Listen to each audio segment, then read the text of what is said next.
A real cliffhanger from the beginning of Raiders of the Lost Ark, a marvelous new adventure film that is just one of 4 new movies we'll be reviewing this week on Sneak Previews. Across the aisle from me, Roger Ebert, film critic of the Chicago Sun-Times. And across the aisle from me, Gene Siskel, film critic of the Chicago Tribune. In addition to Raiders of the Lost Ark, we'll also be reviewing Federico Fellini's new fantasy, City of Women, and Simone Signoret in I Sent a Letter to My Love. And now Gene starts with a movie that's had some tough going recently. It's called Cutter's Way. Cutter's Way is a species known in the movie business as a difficult film, one that's difficult to categorize, difficult to sell, difficult to describe. Cutter's Way was recently released in New York City under the title Cutter and Bone, and it did zilch business under that title. That's a shame because the retitled film, now called Cutter's Way, is full of good things. It's the story of a sort of combination murder mystery and strange love triangle. Jeff Bridges plays a young man who can't make a commitment to himself or to a job or to any other person. He just drinks a lot. And after an all-night toot, he becomes a suspect in the murder of a teenage girl. The other members of the love triangle are John Hurd, playing a crippled Vietnam veteran, and Lisa Eichhorn, playing Hurd's wife.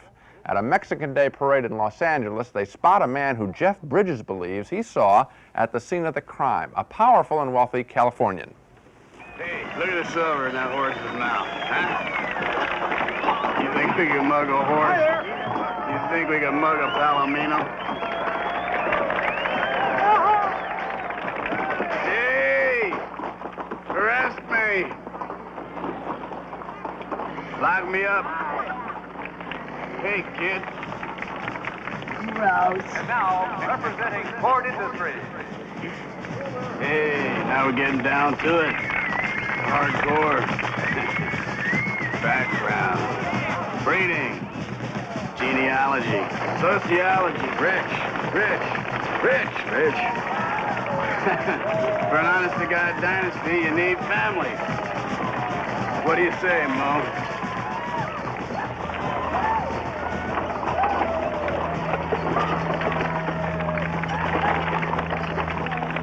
That's him. That looks like the guy I saw at the trash And can. the honorary presidente of the parade, J.J. Ford. That guy? No, this guy right here. That guy? This guy, right? That's the guy who saw the trash can? Come here. Come here.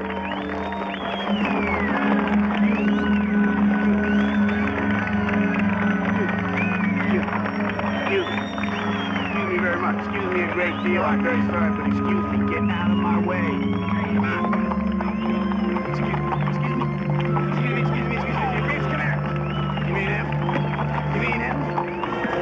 No. You mean? That's J.J. Ford. In that scene, you can see that Cutter's Way is straining to be sort of a California mystery, much like Chinatown. Well, it's not in that class, but it does develop a strong sense of foreboding. The 2 men later hatch a plot, along with the murdered girl's sister, to try and extort money by blackmailing that man on the horse, claiming that they know he was involved in the murder. Well, if he pays the extortion money, they've got him. But Lisa Eichhorn, the woman in the love triangle, says that's a stupid idea. Wait a minute. You're going to blackmail J.J. Cord, and if he pays, you're going to turn him over to the cops with the money. Is that right? Don't be abusive, Mo. Abusive, Alex? How could anyone be abusive with the 3 of you? A band of would-be extortionists? Really? Now, wait a minute. Hold it just one little minute here. And let me refresh your burnt-out little memory. Valerie here did just lose her sister. You with me so far? You want a drink? And if Cord killed her, very likely, it seems to me that whatever we do falls under the heading of justice. Justice. Pure and simple. Simple, Alex, hardly pure. Dishonorable and gutless. Oh, you know a lot about guts, do you? Oh, you bet I do. Guts is hanging around in this pigsty month after month waiting for you to get the nerve to start living again. And what does it get me? You and your cronies in the playpen planning a dumb crime. I don't see much use in this. I'm gonna go. You're a little charmer, aren't you? I mean, your sister's, what, 2 days in the ground, and you're already planning how you're gonna cash in. We're not gonna keep the money. Give me a break, will you? Richard, I'm going. Wait a minute, hold it. This was your idea, Bone, telling little Mama all about it. Speak up. Got nothing to say, Alex. Oh, of course not. He's got nothing to say. When does he ever have anything to say? But what about you? You're not some saint avenging the sins of the earth, you know, Alex. And if you are, what am I doing here? Oh, I know. I'm like your leg. Your leg? Sending messages to your brain and there's nothing there anymore. I wouldn't. You all right? You think this is the first time? You make it the last, Alex. Whatever you say, partner. Those characters seem fresh to me, not like most movie characters. This is a film that you're going to have to seek out if it does come to your town. It won't last long. It hasn't been made to please a wide audience. But I was intrigued by the characters, by their relationships, and by the murder mystery itself. So I strongly recommend Cutter's Way. I strongly do not recommend Cutter's Way. Strongly? Yes, I was very disappointed by it. I felt that the director, Ivan Passer, who's a Czech immigrant, has been making some films in Hollywood, wanted to make two films, and he wanted to make one that was commercial, the murder mystery, and one that was a statement about a returned, crippled Vietnam veteran. I think that was kind of his coming home. And this movie doesn't succeed in being either one of those things.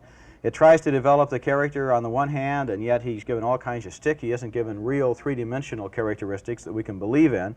He's got the eye patch and the cane and everything, but there's not really a person there. I thought he was really a small part of the story. I get a knee-jerk reaction negatively when I see another Vietnam veteran, another walking time bomb too. But I thought he was really limited in this story, and there were very few references other than his physical disabilities.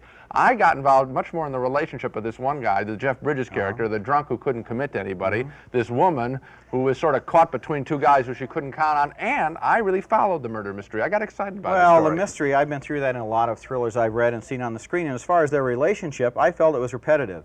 They had the same scene 3 different times in the movie, Yeah. you know. Who are you? What are you really looking for? Why can't you commit? That was the guy's Wait problem. 20 minutes, they play the same scene again. But that was the guy's problem. Why was it the guy's problem? Because that was the character that was in the movie. Yeah, but the character in the movie was just a character because he had that problem. He didn't have the problem for any three-dimensional reason. Well, I thought it was just a very common problem, a guy that just couldn't settle down and commit to something. One yes, one no. I think we Okay. got that across, yeah. Federico Fellini's new film is a fantasy about feminism named City of Women. It's a visual extravaganza, an anthology of many of the images that Fellini has made famous over the years, and that's one of the problems with it. It's a return to material he's used many times before, and he doesn't seem to have anything new to say about it. This movie's going to look curiously familiar to anyone who's seen Fellini's 8.5 or Juliet of the Spirits. City of Women stars Fellini's favorite actor and autobiographical stand-in, Marcello Mastroianni, and the story of a man who goes on a dream journey through his sexual memories, recalling the women who inflamed his fantasies.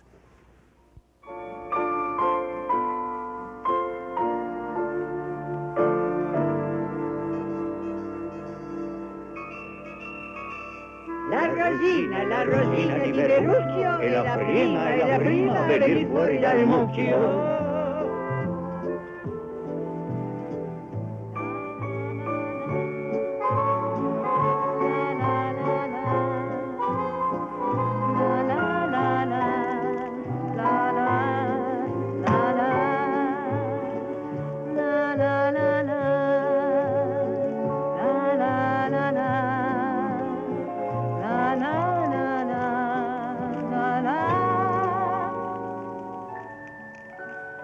Sto fermo, mi fai gli sghintoli.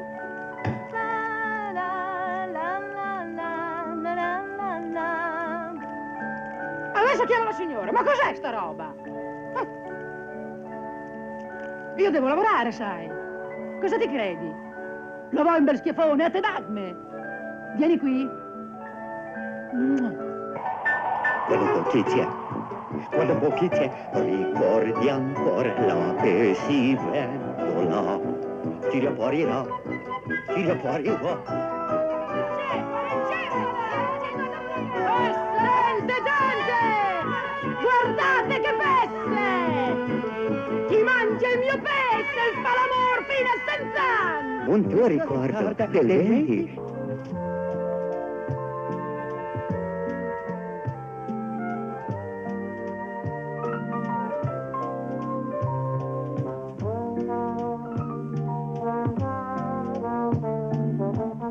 Aspetta, aspettami!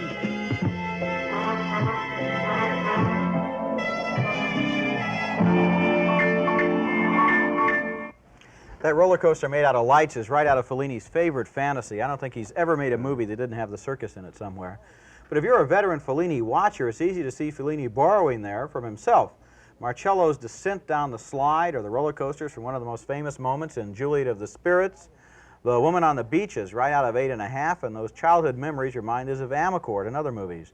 There are no new ideas in this film, and especially no new ideas about feminism, which is supposed to be the film's subject. Fellini still categorizes women in only 3 ways: as untouchable goddesses, as carnal sex objects, or as efficient authority figures. He doesn't often allow his women characters to have the complications of real people. But what if you haven't seen all of Fellini's films and you don't know them all by heart? Is City of Women worth seeing on its own merits? I think that's a real close call. Personally, I'd never miss any Fellini film because I find his whole career so interesting. But unless you're that interested, I don't think I can recommend City of Women. It's an uninspired shuffle through Fellini's same old deck of images. Well, now we're seeing eye to eye. I don't have much enthusiasm either about the film, and you know, I didn't think Fellini had much enthusiasm about it. As I watched it, it was sort of lifeless, which is the last thing you would think to say about a project of his. Also, I question, this is sort of interesting, this is a very topical film, feminism. We see the fragility of dealing in topical issues in movies, because I think if this film had come out 5–10 years ago, we might have thought it was aggressive and Fellini tackles an interesting subject. Now, he doesn't surprise us one bit. Marcello Mastroianni learns that he has trouble dealing with the strong women. So what? I was more interested in the older Fellini films where he was dealing with himself, how he felt about women. That's always interesting to me, how the director feels, not how he thinks the world feels or how we feel or how we ought to feel. And I wonder if Fellini didn't occasionally even say to himself, gee, I'm just recycling old material, because this is almost an anthology of images. It really is. A big disappointment. Our next film, I Sent a Letter to My Love, is not what I expected. I expected it to be a smarmy old love story between an old spinster and her crippled brother. But I Sent a Letter to My Love is a little bit better than that, I think. It has a bitter edge to it, properly representing the downbeat attitude of older people who feel alone in the world. Simone Signoret stars as the spinster who reluctantly takes care of her brother, played by Jean Rochefort. Crippled since his childhood, he desperately wants the touch of another woman.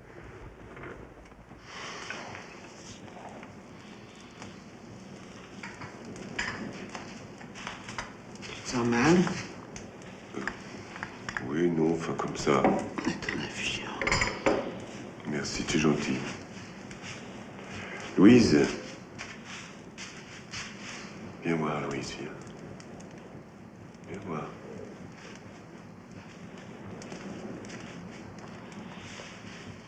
Pousse tes mains sur mes yeux.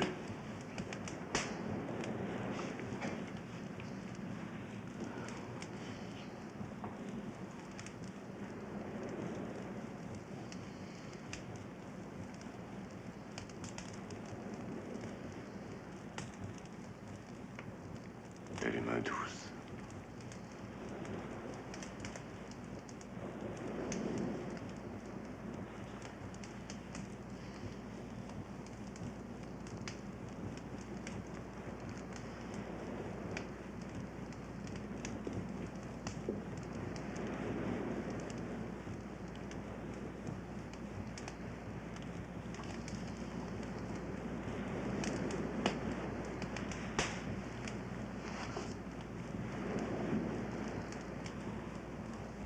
Well, so much for him. In order to satisfy her own needs for a friend, Simone Signoret places a companionship wanted ad in a newspaper, and she gets a reply from, surprise, her brother, while she continues the ruse, writing to him using another identity. And the game gets sort of out of hand when she hires a local actress to pretend she's the letter writer and pay a visit to her brother. Together, the sister and brother talk about the pen pal's impending visit. He's really excited to meet this woman. She's due to arrive in just a few minutes. On est bien d'accord, hein? Quand elle arrive, je la fais entrer, je l'installe ici, et je vais te prévenir dans ta chambre.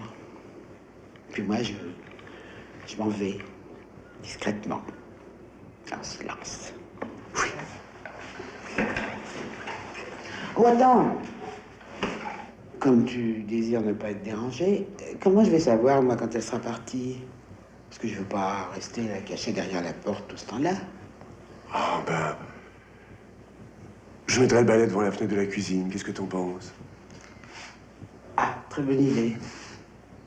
Ça marche pour le balai? Va pour le balai. C'est que t'es formidable, Louise. Si jamais tu rencontres quelqu'un, je te jure que je ferai la même chose pour toi.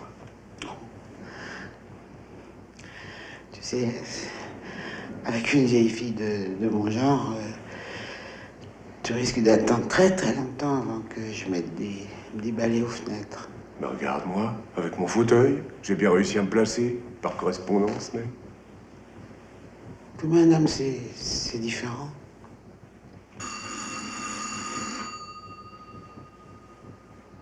C'est elle. Comment je suis? C'est très beau.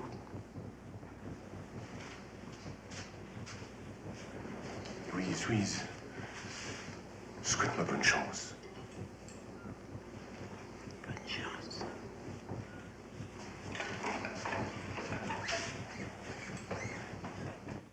Expect a happy ending? I did. Instead, what we get is something more perplexing, a combination of fatalism for the man and just desserts for Simone Signoret.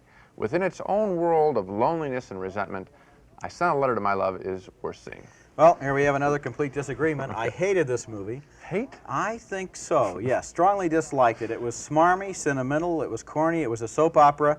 The one central thing in the movie was never made clear, and that is, how does Simone Signoret feel about her brother? All right, Does she want to have a relationship with him? Does she want to have a vicarious relationship through the mail? When she brings in the actress, does she want them to have a relationship? At the end, Roger, how does she feel? I don't know. But look, you at least went through all those thoughts, those different kinds of thoughts about the character. Now, you say that's because it's confusing. I say because the film is a little more complex than we expect. And so all of those issues come up. And you know what I think the answer to it is? You know what? Honestly, that all three of those things that you just mentioned are inside her. I think that this director, Moshe Mizrahi is his name, he made a lousy film that we both agreed on. Madame Rosa. And had all the problems that you just described in this film. I think this is a step up from that. And Well, you I don't. disagree. I think you should have directed it because you understand it better than he did. Okay. Now we come to the most exciting and entertaining new movie to come along in a long time, Raiders of the Lost Ark. This one is a really great movie. It's a non-stop roller coaster ride of thrilling adventures, weird characters, daring exploits, and cliff-hanging close calls. It's fun for a lot of reasons, but the best reason is the film's inexhaustible supply of dangerous situations. It never lets go. It moves at breakneck speed. It throws developments at us so fast we don't know when to duck. Raiders of the Lost Ark stars Harrison Ford as an intrepid American archaeologist. In this opening scene, he's trying to outsmart the booby traps in a South American temple.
Give him the whip. Throw me the idol. No time to argue. Throw me the idol. I throw you the whip. Give me the whip. Adiós, señor.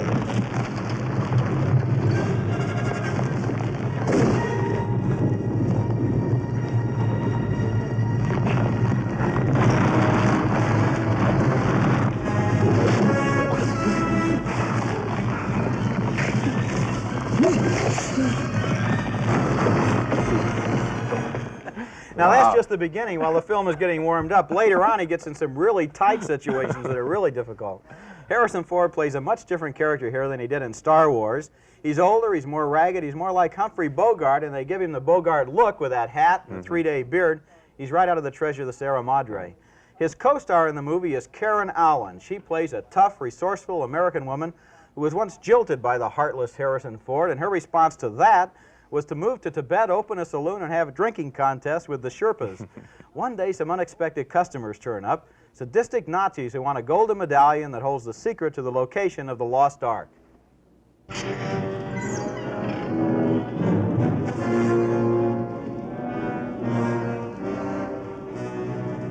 Good evening, Fräulein. The bar's closed. We are not thirsty. What do you want? The same thing your friend Dr. Jones wanted.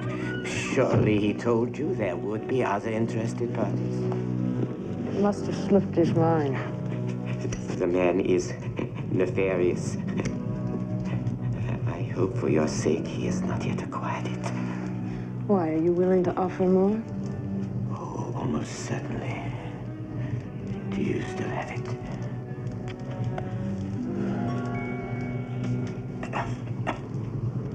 No. But I know where it is. Hey, how about a drink for you and your men? Your fire is dying here. Why don't you tell me where the piece is right now? Listen, Mac.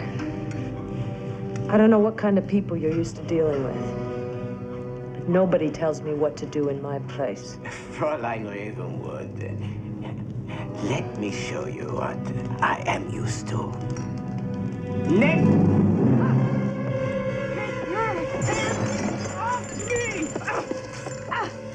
Take your lousy hands off!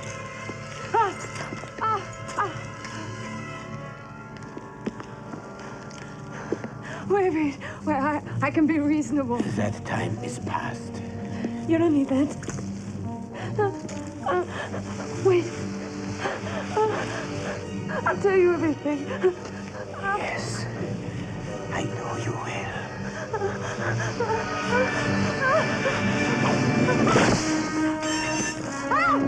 Let her go. Saved in the nick of time, but that's only the easy stuff. Wait till she sees what she still has to get through in this movie. Raiders of the Lost Ark was made by two of Hollywood's most talented specialists in breakneck entertainment. It was produced by George Lucas, the mastermind behind the Star Wars movies. It was directed by Steven Spielberg, who made Jaws and Close Encounters of the Third Kind before he bombed a year and a half ago very badly with 1941. Well, he's back on the track now. Raiders of the Lost Ark hurdles us through a cascade of non-stop adventures. It has everything. Forgotten tombs, giant tarantulas, evil, bloodthirsty Nazis, thousands of poisonous snakes, and the best chase scene I've ever seen in a movie. I really love this film. Well, so did I, and I can't recommend a film more than this one. I sat there really admiring it. I just said, look at how tight this is. Look at how excellent it is. It attempts so much and hits so close all the time. I really applaud all the people who had to produce this thing and make it. It's marvelous. The one thing that really impressed me is how they start out, as you point out, with a great opening. High energy. It could be the ending of any other picture, and we'd say, yeah, it was good. It's just the beginning and then build up. Very impressive film. It has a wealth of imagination. It's just like non-stop details and situations. They go all around the world. There are adventures in South America, in North Africa, in Tibet, in the mountains. There's a submarine, there's a car chase, there's a motorcycle, there's a lost. I keep going on like this. The giant boulder, we haven't even mentioned the boulder yet. It's just wonderful. And the thing that I've been asked by some people is, who I saw the picture with, do you like it so much because it's been a rotten year and a half at the movies? Well, yes, a little bit that. But I think if this film came out in any year, I would still love it this much. Well, here's our own raider of the lost dog, Spot the Wonder Dog, here to bark at the worst movies of the week. Well, my dog this week is Dead and Buried, a hideously gruesome thriller in which a crazed mortician, Jack Albertson, can't stop with merely embalming people. He wants to make them live again in an East Coast seaport town named Potter's Bluff. The ads for this film say it'll take your breath away. No, I just think it'll make you look away, as we're forced to suffer through a scalp being peeled from a human head and a hypodermic needle stuck into the eyeball. Yuck. You can safely avoid seeing Dead and Buried. I believe you. My dog this week is called Screamers, and it's like an anthology of ingredients from several different Hollywood garbage genres. Screamers is being advertised like a bloody horror film with a warning of, you'll actually see a man turned inside out. Well, be warned, you never do in this film. It's actually more of a bloody underwater adventure film about the lost continent of Atlantis. The movie stars Joseph Cotton as a mad scientist who's created a race of zombies who are half fish and half man. He's forced them to plunder the sunken continent of Atlantis and return all the gold to him. And in the movie's climax, the amphibians turn against the humans, while meanwhile, back at the lost continent, a volcano explodes and the hero is trapped inside a flooded chamber. It's absolutely remarkable how Screamers manages to take all that material and make it boring, but it does. It was just awful. I saw it, and the worst scene in that picture is laughable. Barbara Bach feeds milk to all these men dressed up like lizards. Right, Just stupid. So much for the dogs. Now to our reactions to the main movies on this show. Roger and I split on Cutter's Way, the murder mystery. Roger thought the story was disappointing and meandering. He votes no. He can't recommend you see it. I disagree. I like the mystery and the film's strange love triangle. I vote yes on Cutter's Way. We agree that Federico Fellini's City of Women is a minor Fellini effort, a redundant examination of contemporary man befuddled by today's woman. This film might have been challenging 5 or 10 years ago, not now. We split on the Simone Signoret drama, I Sent a Letter to My Love. Roger thought it was hackneyed sentimentalism. I enjoyed the film's bitter edge. One yes vote from me, a no from Roger. And finally, 2 very enthusiastic yes votes for Raiders of the Lost Ark, the year's most entertaining movie. In a nutshell, our review is don't miss it. And that's for sure, and that's it for this week. Next time on Sneak Previews, we'll review 4 more new movies, including Burt Reynolds in the cross-country comedy The Cannonball Run, Life in the Army with Bill Murray in Stripes, and Christopher Reeve romancing Margot Kidder in the summer's big sequel, Superman 2. Until then, we'll see you at the movies.